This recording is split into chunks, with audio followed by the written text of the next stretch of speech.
Everyone welcome back. Class 12th accountancy में हम पढ़ रहे थे अकाउंटिंग फॉर शेयर कैपिटल।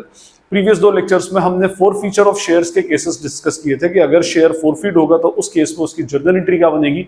एक लेक्चर में हमने डिस्कस किया था अगर शेयर्स ओरिजिनली पार पर इशू हुआ हो और फोरफीट हुआ हो, और एक केस में हमने पढ़ा था कि अगर शेयर्स प्रीमियम पर इशू हुआ हो और फिर उसके बाद फोरफीट हुआ। ओके, अब इस केस में हम फोर फीचर के आगे का केस डिस्कस करेंगे। शेयर को फोरफीट कर लेना मीन शेयर को छीन लेना। अब उस फोरफीटेड शेयर के साथ कंपनी करती क्या, भाई अपने पास तो पटक के रखेगी नहीं, वो क्या करती है उसके लिए कोई दूसरा शेयर होल्डर ढूंढती है और उसको फिर से इशू कर देती है, और जो ये फिर से इशू करना होता है दैट इज कॉल्ड एज री इशू। तो इस लेक्चर में अब हम कंसेप्ट और जर्नल एंट्री और अकाउंटिंग ट्रीटमेंट ऑफ री इशू पर डिस्कशन करेंगे।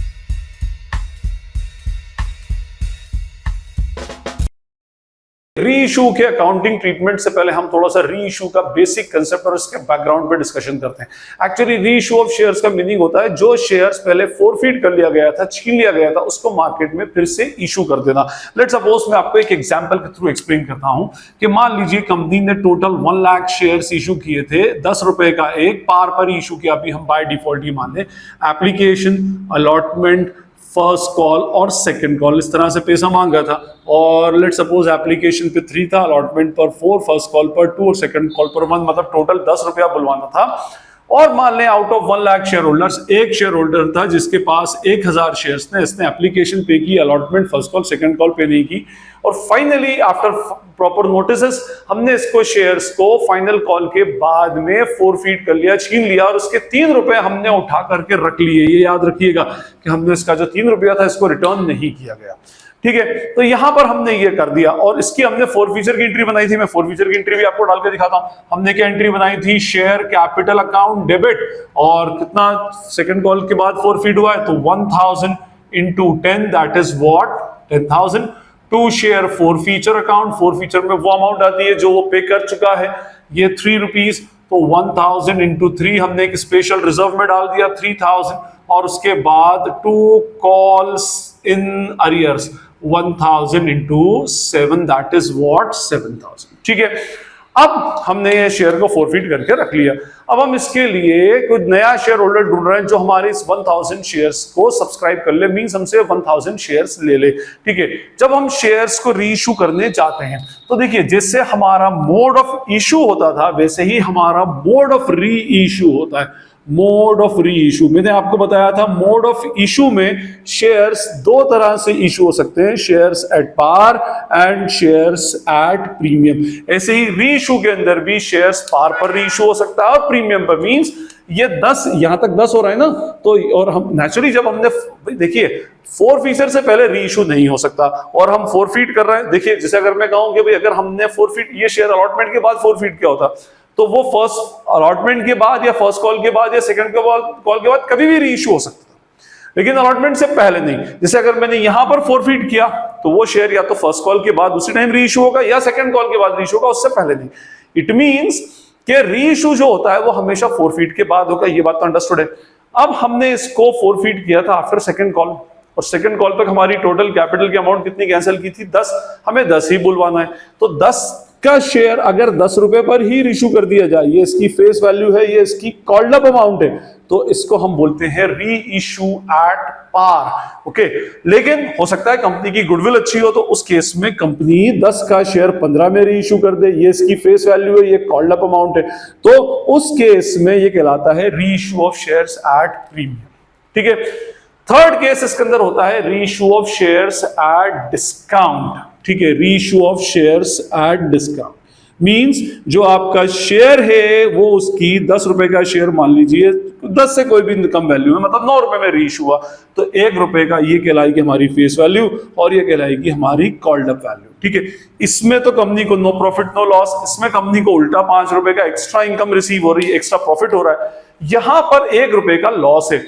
मैंने आपको इशू के टाइम बताया था कि discount on issue of shares allowed नहीं होता। डिस्काउंट पर हम शेयर्स को इशू नहीं कर सकते क्योंकि उस लॉस का कॉम्पनसेशन नहीं हो सकता, बट री issue can be done on discount also. इस री इशू को हम डिस्काउंट के ऊपर भी कर सकते हैं। बोलेंगे कैसे? भाई हमने 10 रुपए का शेयर क्या 9 रुपए पर रीइश्यू किया जा सकता है? कितने का लॉस जाएगा इस केस में? 1 रुपए का।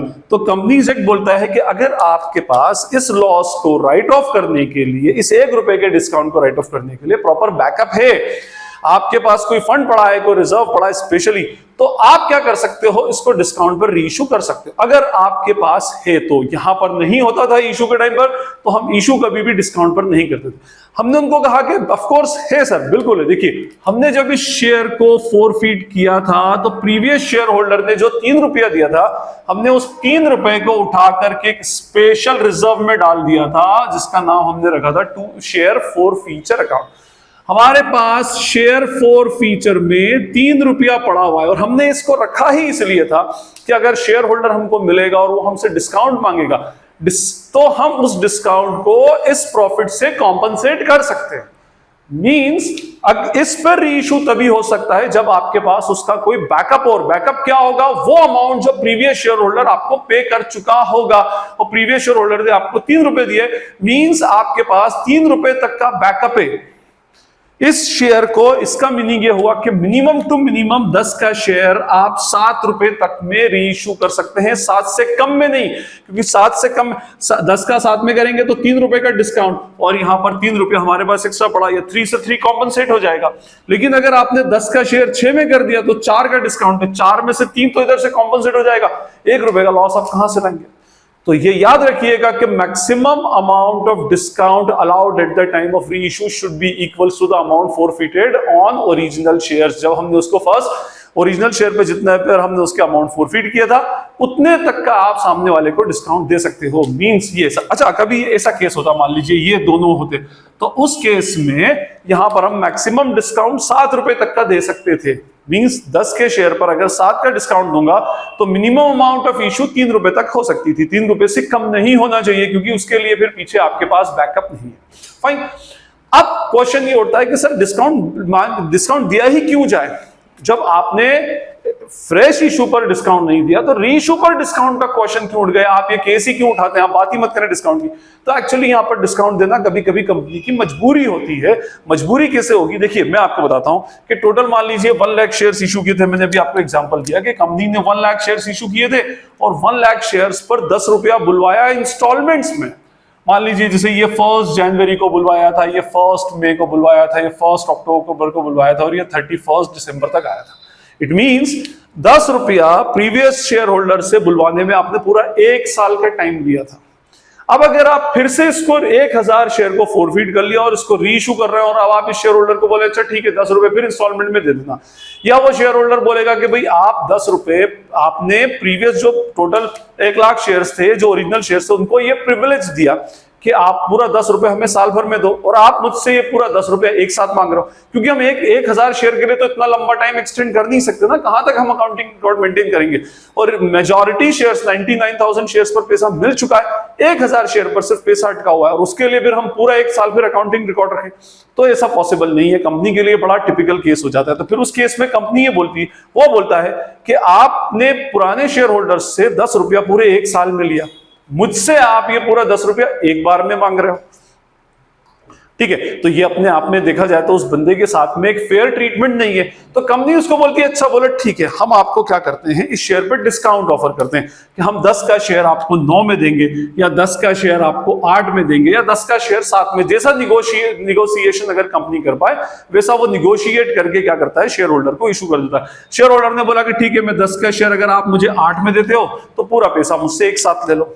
तो यहां पर पहली चीज के शेयर जो इशू होगा वो हमेशा किस में रीइशू होगा, तो हमेशा किस में हो सकता है, only in lump sum. Lump sum means पूरा पैसा एक ही बार बुलवाया जाएगा, एक ही एंट्री कर दी जाएगी, उसमें application allotment first call second call नहीं होता।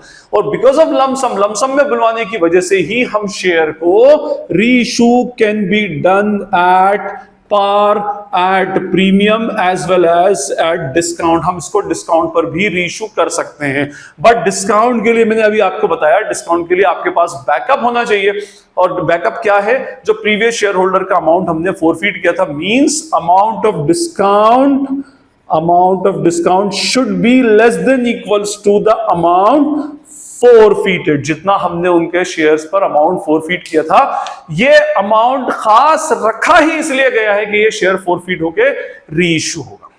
उसके बाद रीइश्यू होने के बाद अगर कुछ बच जाए तो that amount will be transferred to capital reserve, फिर वो हमारा प्रॉफिट मान लिया जाता है और हम उसको फिर क्या करते हैं, हमारे कैपिटल प्रॉफिट के अंदर ट्रांसफर कर देते हैं। एनीवे, तो amount of discount should be less than and equals to amount forfeited, means आपका जो अगर इधर 3 रुपया फोरफीट गया है तो अमाउंट ऑफ डिस्काउंट 1, 2 और मैक्सिमम 3 रुपए तक हो सकता है, मींस 10 का शेयर 7 रुपए तक रीइश्यू हो सकता है। फाइन, तो ये बेसिकली हमारा केस था उसमें। अब जैसे हम इसी के अंदर लेकर के चलते हैं, ये हमारे 3 पॉइंट्स याद रखिएगा कि लमसम में होगा, रीइश्यू होगा, अमाउंट ऑफ डिस्काउंट, और जो extra amount of forfeiture, share forfeiture का जो एक्स्ट्रा अमाउंट है that will be transferred to what, capital reserve at the end. It means forfeiture reissue की एक एंट्री, लेकिन इसकी 2 एंट्रीज का सेट होता है, एक एंट्री रीइश्यू की और दूसरी एंट्री होती है वो जो एक्स्ट्रा फोरफीचर का अमाउंट बच गया उसको कैपिटल रिजर्व में ट्रांसफर करने का। तो ये मैंने आपको बैकग्राउंड बताया पूरा कि भाई रीइश्यू का एक्चुअली बैकग्राउंड क्या होता है, क्या रीइश्यू का मीनिंग है, और रीइश्यू के डिफरेंट केसेस मैंने आपको बताया। रीइश्यू पार पर भी हो सकता है, प्रीमियम पर भी हो सकता है और डिस्काउंट पर भी हो सकता है, और मैक्सिमम केसेस पे डिस्काउंट पर होता है, क्योंकि क्या होता है कि जब आपने प्रीवियस शेयर होल्डर को इंस्टॉलमेंट में पेमेंट का प्रिविलेज दिया तो रीइश्यू कर जिसको किया जा रहा है उसको भी कुछ ना कुछ तो प्रिविलेज देना पड़ेगा। तो प्रिविलेज हम देते हैं इन फॉर्म ऑफ डिस्काउंट कि चल भाई तू शेयर को क्या कर, डिस्काउंट में रख ले, बट तू पेमेंट हमें लमसम कर, इतना लंबा चौड़ा हम हिसाब नहीं रख सकते, एक साल में उधर से पैसा आया, एक साल तुझे और हम आगे खींच नहीं सकते। फाइन, तो ये बेसिकली हमारा अल्टीमेटली क्या होता है, कंसेप्ट होता है। ओके, अब हम इसमें मैं आपको इसकी जर्नल एंट्री बताता हूं। लेट सपोज कि मान लीजिए यहां पर शेयर 10 रुपए में फोरफीट किया, मैंने फोरफीचर की एंट्री डाल दी, अब मैं रीइश्यू की एंट्री डालता हूं। मान लो 10 का शेयर यहां पर बेसिकली कितने पर, 10 का शेयर 10 पर ही रीइश्यू हुआ, मींस कॉल्ड अप अमाउंट 10 रुपया ही है, 10 को 10 पर ही रीइश्यू किया।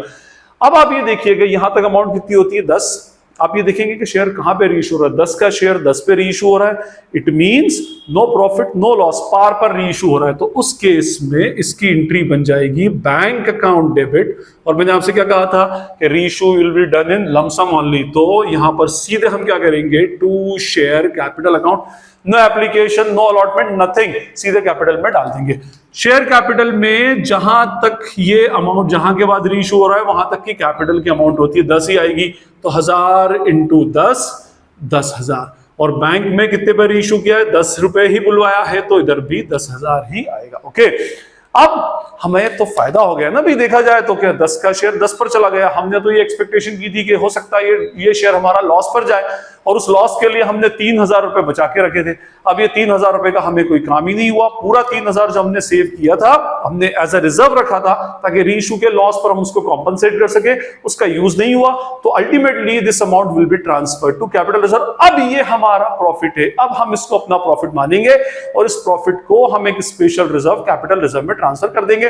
मैंने आपको लास्ट लेक्चर में ही बताया था कि शेयर फोरफीचर जो है ये टेम्परेरी अकाउंट है, ये तब तक ही एग्जिस्ट करेगा जब तक ये शेयर रीइश्यू नहीं हो जाता। आज शेयर रीइश्यू हो गया, हमको मालूम पड़ा कि रीइश्यू पे कोई डिस्काउंट कोई लॉस नहीं है, पूरा का पूरा 3,000 उठाकर अब इसको फायदा मानो और इसको कहां ट्रांसफर कर दो, शेयर एंट्री बनेगी share forfeiture account debit to what, to capital reserve account. 3,000 as it is इसके अंदर बेसिकली चला जाएगा। ये कब की बात है, जब 10 का शेयर 10 पे रीइश्यू हो।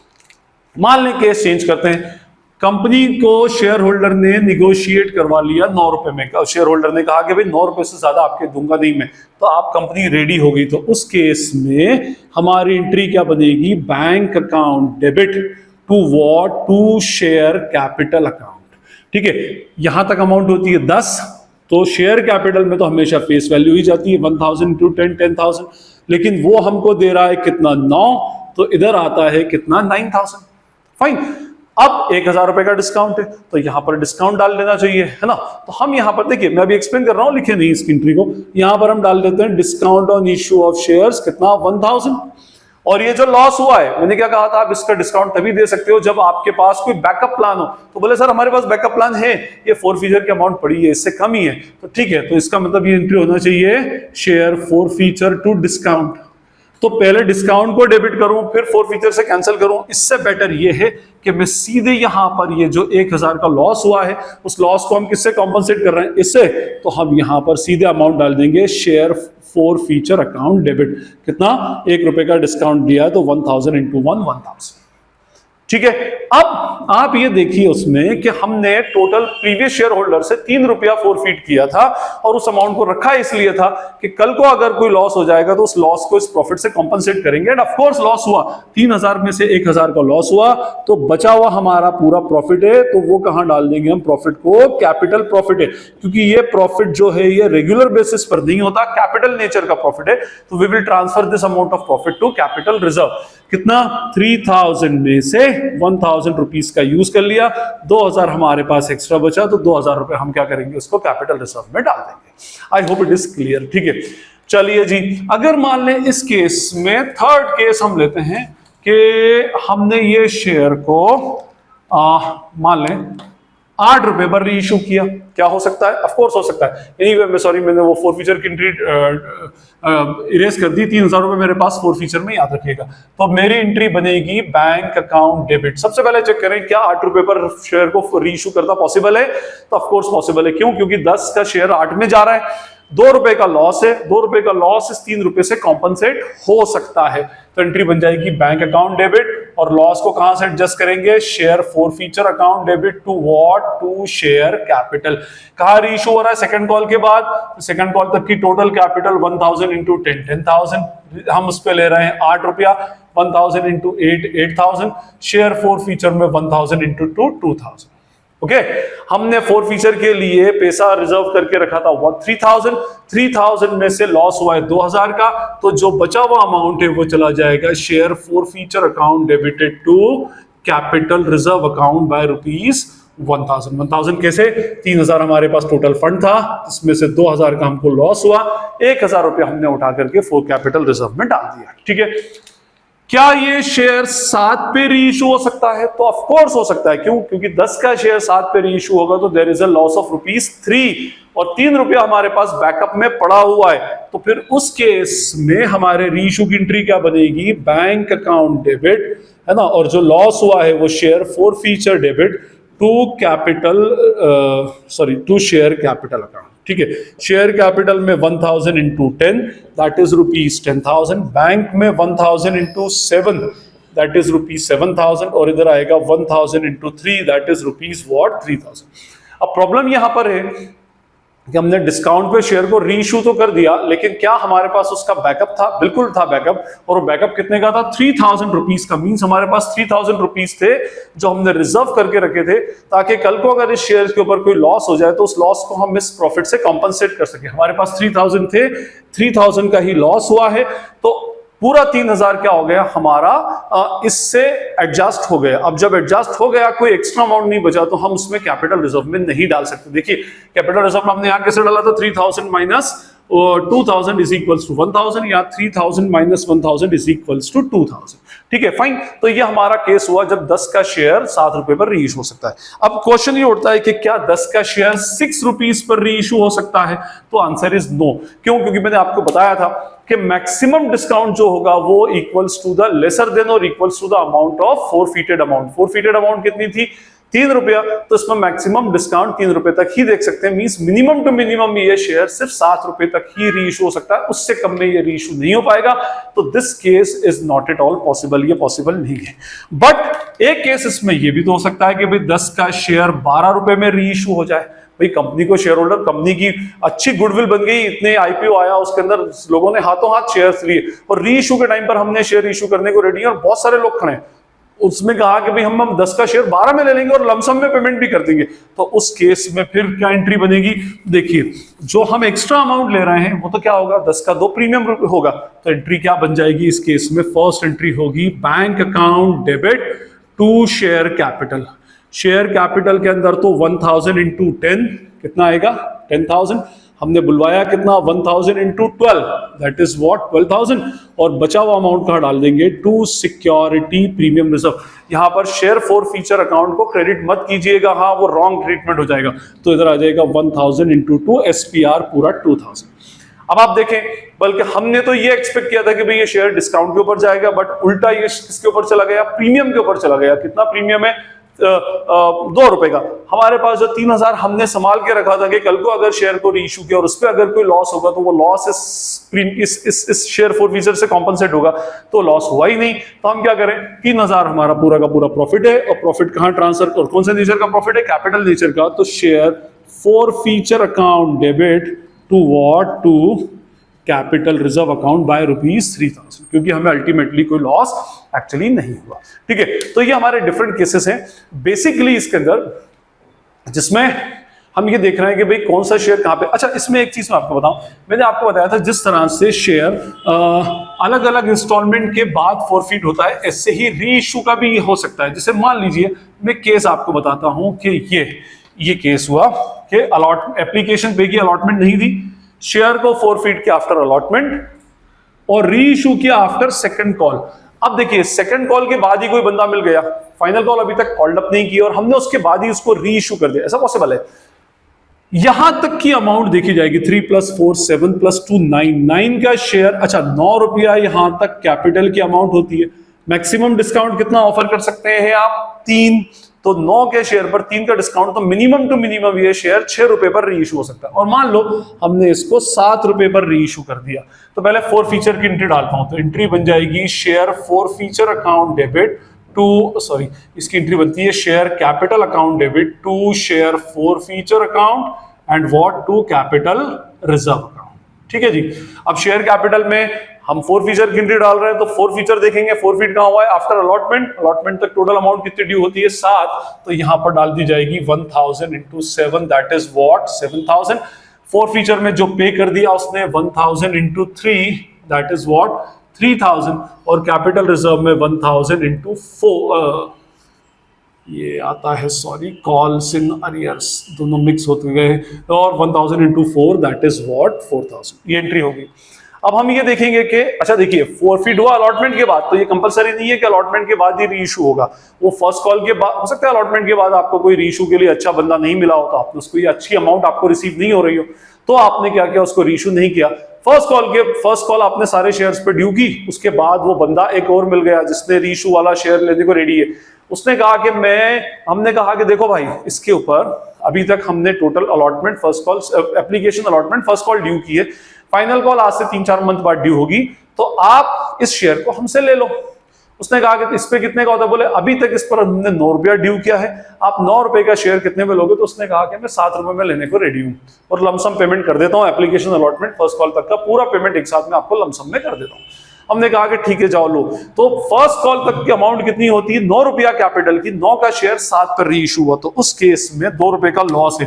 तो एंट्री क्या बन जाएगी इस केस में, बैंक अकाउंट डेबिट शेयर, जो लॉस होता है उसको किससे कॉम्पनसेट करते हैं, share forfeiture debit to share capital. इधर आएगा 1000 × 9, 9000, बैंक में आएगा 1000 × 7, that is 7000, share for feature में 1000 × 2, दैट इज व्हाट, 2000।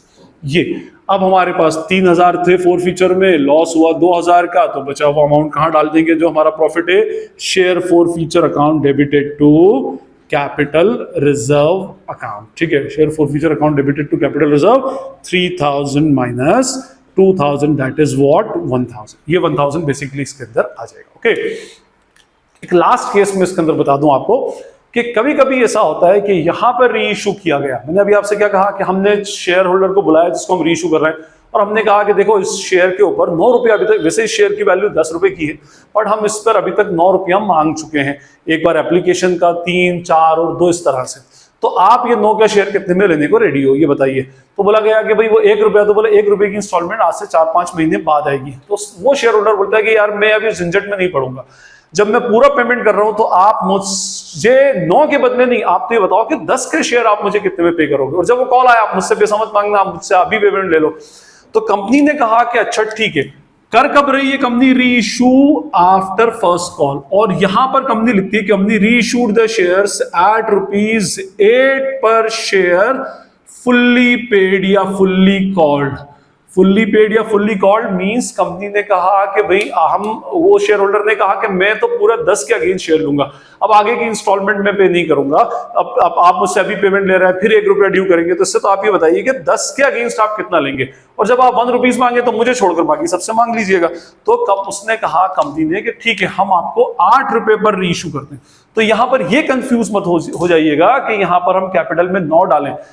माना कि शेयर फर्स्ट कॉल के बाद री इशू हो रहा है, लेकिन उस पर अमाउंट फुल्ली पेड मतलब पूरा कॉल्ड अप कर दिया गया है, मींस उस पे वो बंदा 10 के अगेंस्ट लेने को रेडी है, तो उस केस में एंट्री होगी बैंक अकाउंट डेबिट। 8 बुलवा रहे हैं तो 1000 इंटू 8 8000, नीचे 2 शेयर कैपिटल 1000 इंटू 10, क्योंकि फुली पेड बोला गया है, फुली पेड या फुली कॉल्ड बोला गया है, तो 10,000, और बचा हुआ जो लॉस है वो कहां से कॉम्पनसेट होगा, share forfeiture account debit 1000 into 2, that is what 2000।